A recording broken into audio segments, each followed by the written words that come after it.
Narinig niyo na ba yung salitang, naiintindihan kita, pero paano naman ako?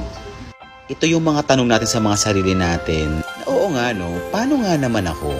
Naiintindihan niya rin kaya na nararamdaman ko. Naiintindihan niya rin kaya na nasasaktan ako. Yung tanong na yon, tanong mo lang sa sarili mo na hindi mo kayang itanong sa kanya o i-demand sa kanya. Dahil nga, pakiramdam natin, hindi naman niya obligado.